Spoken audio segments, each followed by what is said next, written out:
আজকের দিনে বেশিরভাগ মানুষের চিন্তাধারা অনেকটা এরকম হয়ে গেছে। ভাই, আমার দায়িত্ব ছিল একটা ডিগ্রি নেওয়া, পড়াশোনা পূরণ করা, আর এখন থেকে আমাকে একটা ভালো চাকরি দেওয়ার দায়িত্ব অন্য কোনো মানুষের বা অন্য কোনো সংস্থার, হোক সেটা আমাদের সরকার কিংবা অন্য কোনো প্রাইভেট কোম্পানি। যদি এখন আমি কোনো চাকরি খুঁজে না পাই, তবে এই জন্য দায়ী আমি না, বরঞ্চ এই লোকেরা। যদি আপনার চিন্তাধারা এরকম হয়, তবে আপনি এই ভিডিওটি এখানেই ছেড়ে যেতে পারেন। কিন্তু যদি আপনি একজন এমন ব্যক্তি হন যে এটা বিশ্বাস করে যেভাবে আমি আমার নিজের পড়াশোনা শেষ করেছি সেভাবেই ভবিষ্যতে আমার ফিউচার কেমন হবে, আমি কোন কাজ করব, আমি কত টাকা কামাবো, বা আমি কেমন লাইফস্টাইল চাইবো, এটার পুরো দায়িত্ব আমার নিজের। এসব কিছু আমি নিজে ডিসাইড করব, না তো অন্য কোনো মানুষ। যদি আপনি এমন টাইপের লোক হয়ে থাকেন, তবে এই ভিডিওটি আপনার জন্য অত্যন্ত গুরুত্বপূর্ণ। এটা আপনার গোল্ডেন টাইম হতে যাচ্ছে আগামী কয়েক মিনিট। কেননা আজকে আমি আপনাদের সাথে 5টা এমন বিজনেস আইডিয়া শেয়ার করতে যাচ্ছি যেগুলো প্রায় না বরাবর ইনভেস্ট থেকেও আপনি শুরু করতে পারেন। আর এই সমস্ত বিজনেস আইডিয়া আমি শুধু হাওয়ার উপরে বলছি না, এই বিজনেসগুলো এমন যেগুলো ব্যক্তিগতভাবে আমি আমার কিছু বন্ধু বান্ধব এবং আত্মীয় স্বজনদের করতে দেখেছি, আর দেখতে দেখতে অনেক সামনেও এগিয়ে যেতে দেখেছি। আমি দেখেছি তাদের এসব করে অনেক টাকা কামাতে। হতে পারে এই 5টা বিজনেস আইডিয়ার থেকে যে কোনো একটা আপনার অনেক পছন্দ হয়ে গেল, যেটা দেখে আপনারও মনে হতে পারে হ্যাঁ, আমি এটা ট্রাই করতে পারি। এজন্য আজকে আমার এই ভিডিওটি স্কিপ না করে পুরোটা দেখুন। তো আসুন শুরু করি। Number 1, mobile and laptop repairing shop.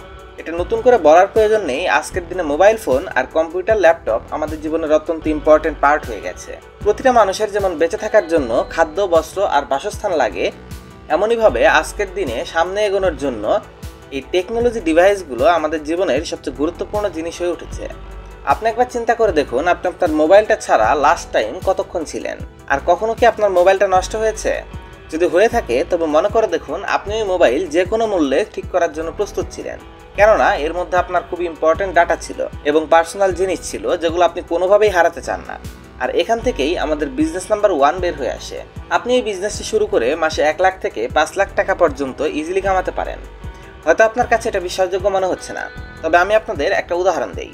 আমার বাড়ি একটা জেলা শহরে। এখানে পুরো শহরের মধ্যে ল্যাপটপ কিংবা ডেস্কটপ এর মাদারবোর্ড ঠিক করতে পারে বা চিপগুলোকে ঠিকভাবে চেঞ্জ করতে পারে এমন মেকানিকের সংখ্যা মাত্র একজন। ফলাফল হিসাবে সে যত খুশি চার্জ করতে পারছে এই কাজের জন্য। কয়েক মাস আগে আমি আমার একটা ল্যাপটপ তার কাছে ঠিক করিয়েছি। সত্যি বলতে এই কাজটা আমাদের শহরে দ্বিতীয় কেউ করতে পারে না। অন্তত পুরো শহরে এমন 50টা দোকান আছে যেখানে ল্যাপটপ এবং কম্পিউটার সার্ভিসিং করা হয়, কিন্তু যে দোকানে আমি সার্ভিসিং করতে দেই না কেন, ওরা ওই একজন লোকের কাছেই নিয়ে সার্ভিসিং করিয়ে আনে। আমি নিশ্চিত আপনি বাংলাদেশের যে কর্নারেই থাকেন না কেন, আপনার এলাকায় ইলেকট্রনিক সার্কিট ঠিক করতে পারে এমন লোক 5 জনের বেশি খুঁজে পাবেন না। ইভেন বিভিন্ন ফ্যাক্টরিতে যেখানে একজন বিএসসি ইঞ্জিনিয়ারকে বেতন দেওয়া হয় 25 থেকে 30 হাজার টাকা স্টার্টিংয়ে, সেখানে একজন ইলেকট্রনিক সার্কিট ঠিক করতে পারা মেকারের বেতন 70 থেকে 80 হাজার টাকা দিতে আমি নিজে দেখেছি, তাও জয়েনিংয়ে। তাই এই ধরনের রেয়ার স্কিলগুলো যদি আপনি শিখে একবার বিজনেসে কনভার্ট করতে পারেন, তবে অগণিত পরিমাণ টাকা আপনি কামাতে পারবেন। ধরেন আমি যাকে দিয়ে আমার ল্যাপটপটা ঠিক করেছি, এই লোকটা মাসে 2 থেকে 2.5 লাখ টাকা ইজিলি ইনকাম করছে 4 ফিট বাই 4 ফুট সাইজের একটা ছোট দোকানে বসে। ইভেন মোবাইলের সার্কিট ঠিক করতে পারে এমন লোকের সংখ্যাও 10-12 জনের বেশি হবে না। এই বিজনেস দিয়ে শুরু করার জন্য আপনাকে কিছুদিন আপনার স্কিল ডেভেলপ করতে হবে, আপনাকে এই কাজগুলো শিখতে হবে। পরবর্তীতে আপনি চাইলে আপনার বিজনেসের একটা টিম বানিয়ে আপনি একে বড় বিজনেস আকারেও এক্সপান্ড করতে পারেন। Number 2, rental property business. এই বিজনেসের ক্ষেত্রে যদি দেখেন তবে মডেলটা খুব সিম্পল। আপনার কাছে কোনো প্রপার্টি আছে যেটা আপনি রেন্ট হিসেবে দেন, আর এখান থেকে আপনি টাকা পান। এখন প্রশ্ন হলো, যে লোকেদের কাছে আসলেও প্রপার্টি নেই তারা কি করবে? এখন আমি যা বলবো তা ওই লোকেদের জন্য যাদের কাছে নিজেদের প্রপার্টি নেই। আমার এলাকায় একজন টিচার আছে যে একটা মাদ্রাসা চালায়। তো আমার এক আত্মীয়র বাসা সে পুরোটা ভাড়া নিয়েছে। সে পুরো 3 তলা বিল্ডিং ভাড়া নেয় 30 হাজার টাকার হিসাবে, যার সামনে বড়সড় ফাঁকা জায়গা ছিল। বর্তমানে সে ওই বাসাটাকে পুরোটা হোস্টেল হিসেবে ব্যবহার করছে এবং নিচের খোলা জায়গায় অস্থায়ী টিন শেড দিয়ে মাদ্রাসার কার্যক্রম চালাচ্ছে। তার হোস্টেল হিসেবে ছাত্রদের কাছে ভাড়া বাবদ মাসে 60 থেকে 70 হাজার টাকা সে আয় করছে। শুধু যে এই ভাড়াটাই সে পাচ্ছে এমন না, এমন আরো বেশ কিছু বাসা সে ভাড়া নিয়ে হোস্টেল বানিয়ে ছাত্রছাত্রীদের থাকার ব্যবস্থা করে দিচ্ছে। ওভারঅল সব মিলিয়ে তার এই ব্যবসা থেকেও ইনকাম লাখ টাকার উপরে। এই ধরনের বিজনেস মডেল তৈরি করতে না তো আপনার নিজের প্রপার্টির প্রয়োজন আছে, না তো আপনার অনেক বেশি টাকার প্রয়োজন আছে। আপনার শুধু একটা সঠিক জায়গার নলেজ থাকতে হবে আর সস্তা প্রাইজে বড় জায়গা ভাড়া নেওয়ার ব্যবস্থা করতে হবে। যদি আপনি এমন জায়গায় বসবাস করেন যার আশপাশে অনেক স্কুল, কলেজ, ইউনিভার্সিটি রয়েছে, তবে আপনি এই বিজনেস আইডিয়াটির উপর কাজ করতে পারেন। Number 3, drop shipping business. এই বিজনেসটা বিশেষ করে ওই লোকেদের জন্য যারা বড় শহরে বসবাস করে কিংবা কোনো বড় শহরের আশপাশে বসবাস করে। মানে এমন জায়গা যেখানে টাকাওয়ালা লোকজন বেশি বসবাস করে। এই বিজনেসে আপনার নিজের একটা দোকান খুলে কোনো প্রোডাক্ট স্টোর করে বিক্রির প্রয়োজন নেই। বিজনেসটাতে আসলে যা করতে হয় তা হলো, অনেক মানুষ আছে যারা জিনিসপত্র দোকানে কেনার জন্য দৌড়াদৌড়ি করার সময় পায় না। তাদের কাছে আপনার অর্ডার নিতে হবে আর একটা সঠিক সময়ে তার বাড়িতে ওই সমস্ত জিনিসগুলো পৌঁছে দিতে হবে। This is called drop shipping. এখন অনেক মানুষের মনে প্রশ্ন আসতে পারে, ভাই এমন কে আছে যে আমার কাছ থেকে তার বাড়ির জন্য জিনিসপত্র কিনবে? ভাই বিশ্বাস করেন, আজকের দিনে প্রতিটা মানুষ ফ্রি থাকতে চায়। কিংবা আপনি বলতে পারেন, এই দৌড়াদৌড়িওয়ালা জীবনে আমাদের এমন অনেক মানুষই আছে যাদের একেবারেই ফ্রি টাইম পায় না। তারা তাদের ফ্রি টাইমটা ঘরের জিনিসপত্র কিনতে বাজারে দৌড় পাড়তে চায় না। আর এই জন্য এই ব্যবসাটার ডিমান্ড আজকে বড় বড় শহরগুলোতে দ্রুততার সাথে বাড়ছে।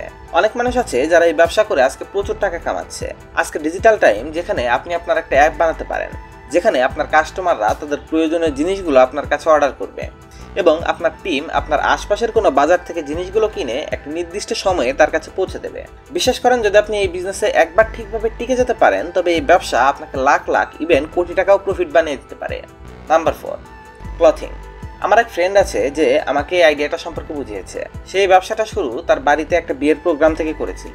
এরপর সেই ব্যবসায় এত পরিমাণ প্রফিট দেখতে পায় যে আজকে 2 বছর পর তার 3টা বড় বড় দোকান আছে আর সে মাসে এখান থেকে লাখ লাখ টাকা কামাচ্ছে। প্রথমত তার বিজনেসটার স্টার্ট হয় কিভাবে এটা বোঝার চেষ্টা করি আসুন। আসলে 2 বছর আগে তার এক আত্মীয়র বিয়ে ছিল এবং ওই বিয়ের জন্য পরিচিত এক দোকান থেকে সে সবাইকে শপিং করে দেয়।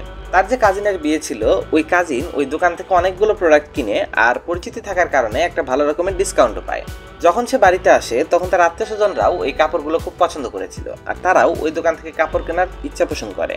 ছেলেটা দোকানদারকে ফোন করে এই ব্যাপারে বলল আর দোকানদার বলল, আপনি আমার এখান থেকে যত বেশি বিক্রি করে দিতে পারবেন তার প্রত্যেকটা প্রোডাক্টের উপর আমি আপনাকে কমিশন দেবো।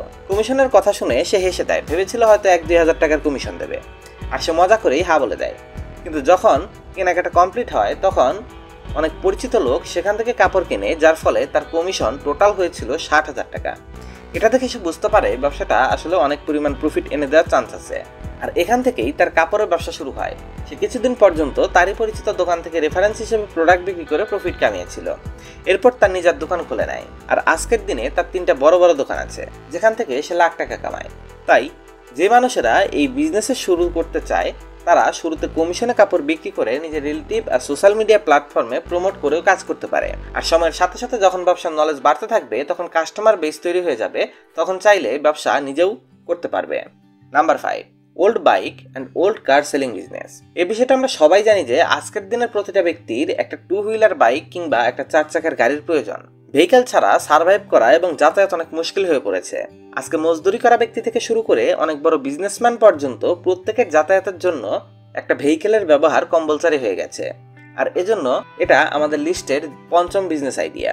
এই বিজনেস আইডিয়াটা আসে কিছুদিন আগে যখন আমার ছোট ভাইয়ের জন্য একটা রিকন্ডিশন গাড়ি খুঁজছিলাম। যখন সে গাড়ি কেনার ব্যাপারে চিন্তা করে তখন চারদিকে খোঁজ নিতে থাকে, কেননা সে প্রথম গাড়িটা সেকেন্ড হ্যান্ড কিনতে যাচ্ছিল। বিশেষ করেন একটা সেকেন্ড হ্যান্ড ভালো কন্ডিশনের গাড়ি খুঁজে বের করা এতটাই মুশকিল যতটা মুশকিল ঘাসের গাদার মধ্য থেকে একটা সুই খুঁজে বের করা। কয়েক মাস খোঁজাখুঁজির পর যখন সে একটা ভালো গাড়ি খুঁজে পেল না, তখন সে শোরুম থেকে রিকন্ডিশন গাড়ি বেশি দাম দিয়ে কিনলো। এর কিছুদিন পর আমার এক ফ্রেন্ডের কথা মনে হলো যে রিকন্ডিশন গাড়ির ব্যবসা করে। তার সাথে যোগাযোগ করলাম। তার কাছে বেশ ভালো মানের গাড়ি ছিল, যেমন গাড়ি আমরা খুঁজছিলাম ঠিক তেমনই। যখন আমি আমার ওই ফ্রেন্ডকে তার মান্থলি ইনকামের ব্যাপারে জিজ্ঞেস করলাম তখন জানতে পারলাম সে 2 থেকে 3 লাখ টাকা প্রতি মাসে কামাচ্ছে পুরনো গাড়ি কেনা বেচা করে। সত্যি বলতে 26-27 বছর বয়সের একটা ছেলে একটা ছোটখাটো গ্যারেজ থেকে মাসে 2-3 লাখ টাকা কামানো খুব একটা সহজ ব্যাপার না। এরপর আমি তার ওই ব্যবসার জার্নির ব্যাপারে তাকে জিজ্ঞেস করি। ও বলছিল শখের জন্য সে আসলে প্রথমে একটা সেকেন্ড হ্যান্ড গাড়ি কিনেছিল, যেটা সে পরবর্তীতে 50,000 টাকা প্রফিটে বিক্রি করে দেয়। আর এই টাকা দিয়েই সে দ্বিতীয়বার আরো একটা গাড়ি কেনে, আর যেটা পরবর্তীতে সে 60,000 টাকার মতো প্রফিট করেছিল। আর এভাবেই তার ব্যবসার যাত্রা শুরু হয় আর সে লাগাতার লেনদেন করতে থাকে। সে বলছিল কয়েকবার তার লোকসানও হয়েছে, কিন্তু সে প্রতিনিয়ত শিখছিল। আর বর্তমানে 2 বছর পর তার নিজের কাছে সেকেন্ড হ্যান্ড গাড়ির পুরো একটি স্টোর রয়েছে, যেখানে এখন সে প্রতি মাসে বেশ কয়েকটা করে গাড়ি কিনে আর বিক্রি করে। তার মাসে কয়েক লাখ টাকা কামাই হয়। দেখেন, যদি আপনিও এমন কোনো বিজনেস করতে চান কিংবা এমন কোনো বিজনেসের ব্যাপারে ইন্টারেস্টেড থাকেন, প্লাস এমন বিজনেস করার মতো সোর্সিং আপনার কাছে থাকে, তবে আপনি স্টার্টিং 2 চাকার বাইক থেকেও করতে পারেন। আপনাকে শুধু নিজেকে এই ফিল্ডের একজন পাক্কা খেলোয়াড় বানাতে হবে। এরপর আপনি লাখ লাখ টাকা এখান থেকে কামাতে পারবেন। কেমন লাগলো আজকের আইডিয়াগুলো অবশ্যই কমেন্ট করে জানাবেন। আর কোন আইডিয়াটা আপনার কাছে বেস্ট মনে হয়েছে সেটাও লিখবেন। ধন্যবাদ এতক্ষণ সাথে থাকার জন্য।